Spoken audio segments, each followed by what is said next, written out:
அனைவருக்கும் வணக்கம். பிடி சார் படத்தினுடைய சக்சஸுக்கு பிரஸ்ல இருக்கிற அனைவருக்கும் நன்றி தெரிவிக்கும் இந்த விழாவிற்கு வருகை தந்துள்ள அனைவருக்கும் என்னுடைய மனமார்ந்த நன்றியை முதலிலே தெரிவித்துக் கொள்கிறேன். நிறைய ஃபர்ஸ்ட் ஒரு பிரஸ் மீட் நடந்துச்சு, அதுக்கு முன்னாடி ஒரு லான்ச் நடந்துச்சு. இது 3வது முறையா இங்க வரும். ஆனா அப்பெல்லாம் வந்து யாருமே படம் பார்க்கல, படம் பார்க்காமயே படத்தை பத்தி பேசிட்டு இருந்தோம். இப்ப எல்லாரும் படம் பார்த்துட்டாங்க. இன்னைக்கு வந்து 3வது வாரமா கிட்டத்தட்ட இன்னைக்கு மட்டும் 120 தியேட்டர்ல படம் ஓடிட்டு இருக்கு தமிழ்நாடு முழுவதும். அப்ராட்லயும் நல்லா போயிட்டு இருக்கு. பாக்யராஜ் சார் பேசும்போது சொன்னாரு, இந்த காலகட்டத்தில் நிறைய படங்கள் வந்து 2 நாள் கூட ஓட முடியறது. ஒரு வாரம் ஓடினா பரவாயில்ல, 2 வாரம் ஓடினா சக்சஸ், 3 வாரம் ஓடினா மிகப்பெரிய ஹிட். அந்த நிலைமைக்கு இன்னைக்கு வந்துருச்சு.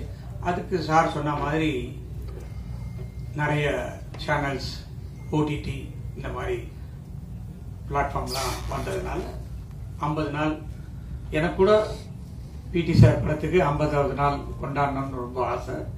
பார்ப்போம், எவ்வளோ படம் நல்லா தான் போயிட்டு இருக்கு. 50வது நாள் கொண்டாடுவோம்னு நினைக்கிறேன். அது நம்ம கையில் இல்லை. ஸோ அந்த மாதிரி 50வது நாள், 25வது நாள், 50வது நாள்லாம் வந்து இன்னைக்கு நினைச்சு கூட பார்க்க முடியாத அளவுக்கு இன்றைக்கு தமிழ் சினிமா இருக்கு. ஏன்னா 28வது நாள்லயே வந்து அமேசான்லயோ நெட்ஃபிளிக்ஸ்லயோ படத்தை போட்டுருக்காங்க. அதுக்கப்புறம் தியேட்டர்ல எப்படி ஓடும், ஓடாது. ஸோ 30 நாளுக்கு மேல போடுறதுன்றது வாய்ப்பே இல்லாம போயிடுச்சு இந்த காலகட்டத்தில். அதையும் மீறி இன்னைக்கு பிடி சார் ரொம்ப நல்லாவே போயிட்டு இருக்கு. நல்லா போறதை விட எனக்கு ரொம்ப சந்தோஷம் என்னன்னா, எனக்கு இந்த படத்துல வந்து நிறைய பேர் ஃபோன் பண்ணி ஒரு நல்ல படம் பார்த்தேன் அப்படின்னு என்கிட்ட பேசாதவங்க எல்லாம் கூட ஃபோன் பண்ணி பேசி சொன்னாங்க. அது எனக்கு ரொம்ப மகிழ்ச்சியா இருந்தது. அதை இந்த நேரத்தில் நான் தெரிவித்துக் கொள்வதில் மகிழ்ச்சி அடைகிறேன். அது மட்டும் இல்லாம எனக்கு தெரியல பிரதர், இப்ப பாதி இன்னைக்கு காலையில நான் இந்த வர்றதுக்கு முன்னாடி கேட்டேன், 12 கோடியே 25 லட்சம் இன்ன வரைக்கும் கலெக்ஷன் ஆயிருக்கு இந்த படம் அப்படின்னு. ஸோ அது ஒரு மிகப்பெரிய வெற்றி. ஆதி ப்ரோ அவர்களுக்கு இந்த படம் வந்து நிறைய வெற்றி படங்கள் அவர் கொடுத்திருக்காரு. பட் இருந்தாலும் ஒரு வெற்றியில வந்து ஒரு திருப்தி இருக்கணும். அதுதான் எனக்கு ஒரு நல்ல படம் வேல்ஸ் பிலிம் இன்டர்நேஷனல்ல இருந்து கொடுத்துருக்கோம் அப்படின்றது ரொம்ப மகிழ்ச்சி.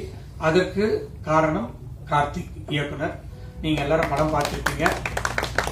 படத்துல எந்த ஒரு சீன்லயுமே, எந்த ஒரு இதுலயுமே ஒரு தொய்வு இல்லாம அந்த ஸ்கிரீன் பிளே ஆகட்டும், அந்த டயலாக் ஆகட்டும், அந்த கிளைமேக்ஸ் ஆகட்டும், எல்லாமே வந்து ரொம்ப நீட்டா பண்ணியிருக்காரு.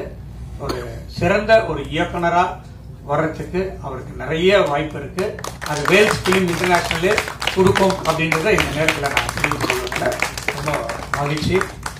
அடுத்த படமும் வேல்ஸ் இன்டர்நேஷனல்ல பண்றாருன்னு நான் ஏற்கனவே அறிவிச்சிருக்கேன். அதை மீண்டும் நீங்க வந்து இந்த நேரத்தில் சொல்றதுல எனக்கு ரொம்ப மகிழ்ச்சி. இந்த படத்துல நடிச்ச அனைவருமே ரொம்ப தத்ரூபமா, அது கேப்டன் ஆஃப் த ஷிப்னு சொல்றது வந்து டைரக்டர் தான் சொல்லுவோம். அந்த டைரக்டர்னால அந்த கேரக்டர்ஸ் எல்லாருமே ரொம்ப நல்லா பண்ணியிருந்தாங்க. அப்கோர்ஸ் அவர் கேட்ட கேரக்டர்ஸ் எல்லாம் நாங்கள் கொடுத்தோம் ஆக்டர்ஸை. அதுவும் ஒரு பிளஸ் பாயிண்ட் தான். பட் அதனால நான் எனக்கு கூட பட்ஜெட் நிறைய ஏறிச்சுன்னு சொல்றேன்.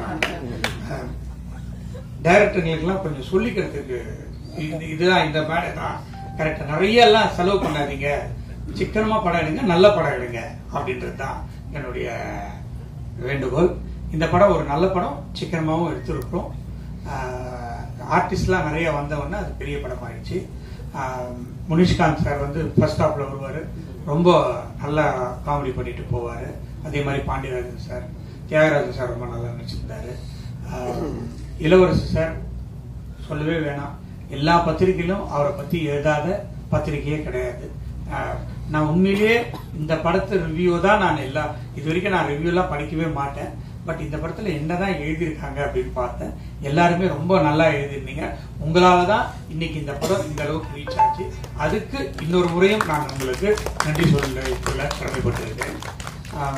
அவரோட சேர்ந்து ஒர்க் பண்ணது, நான் வந்து மியூசிக் டைரக்டரா கோமாளின்ற படத்துல ஒர்க் பண்ணோம். அப்போ எனக்கு அவர் அவ்வளவு பழக்கம் கிடையாது. இந்த படத்துல அவர் ஹீரோவாகவும் 25வது மியூசிக் பண்ணியிருக்கிற படமாகவும் இது அமைஞ்சது. படத்துடைய ரீரிகார்டிங் தனியா பேசப்பட்டது. அதுக்கும் அவரு இந்த படத்துல அவரை தவிர வேற யார் நடிச்சிருந்தாலும் இந்த அளவுக்கு போய் சேர்ந்திருக்குமா அப்படின்றது எனக்கு ஒரு டவுட் தான். ஸோ டைரக்டர் வந்து கரெக்டா சூஸ் பண்ணாரு.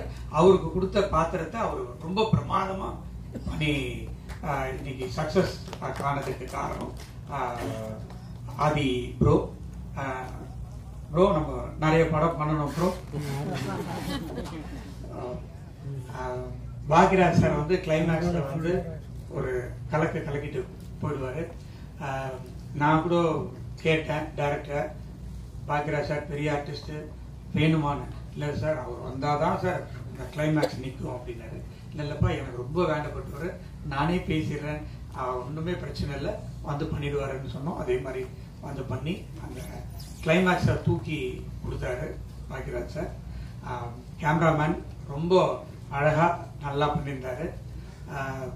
முன்னாடியே பேசினாங்க ஆர்ட் டைரக்டர் ரொம்ப பேச மாட்டாருன்னு சொல்லிட்டு. ஆனா ஆர்ட் டைரக்டர் ரொம்ப பேசினாரு, ஆனா கருத்தோட பேசினாரு. இதுதான் ஃபர்ஸ்ட் டைம் அவரை இங்க நான் மீட் பண்றது, ரொம்ப சந்தோஷம். அப்போ அதுக்கப்புறம் ப்ரொடக்ஷன் பிரபு, KR பிரபு, அவர் எல்கேஜியினுடைய டைரக்டர், படத்தினுடைய டைரக்டர், இந்த படத்தினுடைய கிரியேட்டிவ் ப்ரொடியூசர், அவருக்கு கூட விக்கி, இவங்கெல்லாம் வந்து இந்த படத்தை சக்சஸ் ஆகிறதுக்கும் மற்ற எல்லா ப்ரொடக்ஷன்ஸ் மேனேஜர்ஸும் சேர்ந்து உருவாக்கியிருக்கோம். இந்த படத்துல இருந்து இனிமேல் வேல்ஸ் ஃபிலிம் இன்டர்நேஷனல் ஒரு நல்ல படங்களை கொடுக்கணும் அப்படின்ற ஒரு பொறுப்பை எனக்கு மக்கள் கொடுத்திருக்காங்க. அதை நிச்சயமா நான் செய்வேன் அப்படின்றத இந்த நேரத்தில் தெரிவித்துக் கொண்டு இதை வெற்றி படமாக்கிய அனைவருக்கும் என்னுடைய மனமார்ந்த நன்றியை தெரிவித்து விடைபெறுகிறேன். நன்றி, வணக்கம்.